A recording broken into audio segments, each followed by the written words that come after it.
Kullu syai' liwajhillah. Everything is dedicated to Allah. Semua harus kita dedikasikan kepada Allah Subhanahu wa taala, karena dari Dialah kita hadir, dengan karunialah kita hadir ke dunia, dan dengan izinnya lah kita bisa menjadi seperti kita saat ini. Ibadah itu ternyata kalau kita definisikan adalah al-khudu' wa ta'ah, di mana artinya kita ada tunduk dan taat kepada Allah Subhanahu wa taala. Setiap orang yang tunduk kepada orang lain, wahwa ya'buduh, secara bahasa dia beribadah kepadanya, dia tunduk, dia takut, dan dia taat kepadanya. Nah, kalau saja kita taat kepada direktur, kalau saja kita taat kepada gubernur, kalau saja kita taat kepada presiden, kalau saja kita taat kepada panglima atau pimpinan kita atau supervisor kita. Karena apa? Karena dia memegang kepentingan kita, karena dia memegang gaji kita, karena dia mengawasi tugas kita. Apatah lagi Allah Subhanahu wa taala yang memegang ruh kita, yang memegang kesehatan kita, dan yang memberikan semua infrastruktur di alam jagat raya ini, tidak ada alasan untuk tidak tunduk kepadanya. Nah, ternyata ketundukan kepada Allah Subhanahu wa taala ini dalam Islam telah diatur menjadi sesuatu yang sifatnya mahdhah dan sesuatu yang sifatnya ghair mahdhah.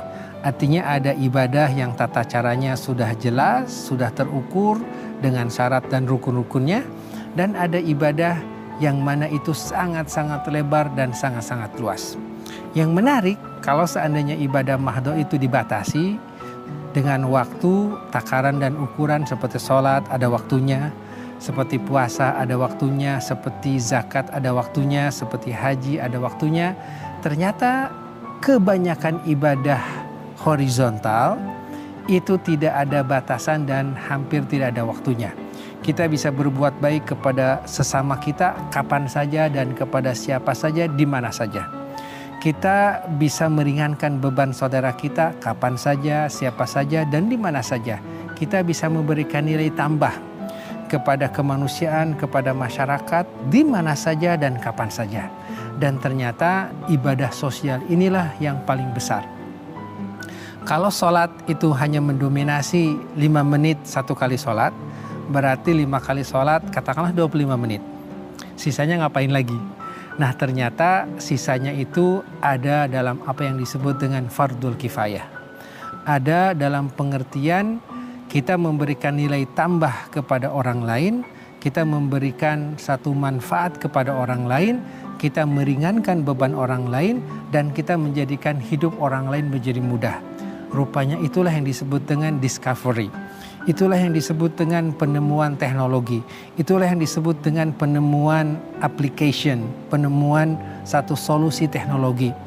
Insya Allah selama niatnya itu adalah untuk mencari ridho Allah dan untuk memberikan nilai tambah kepada saudara kita dan tidak bertabrakan dengan hukum Allah, maka insya Allah itu akan bernilai ibadah.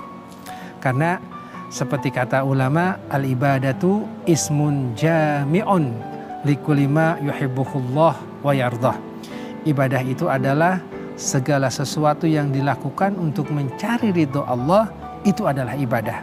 Kenapa kamu pergi ke ladang untuk mencari rezeki yang halal, menafkahi anak istri? Itu adalah ibadah.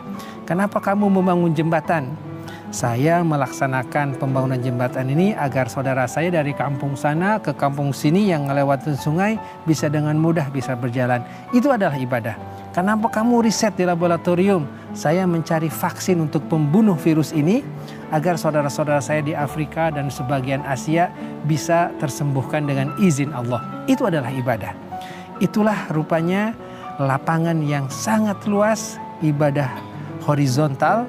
Inilah yang harus kita maksimalkan setelah ibadah vertikal.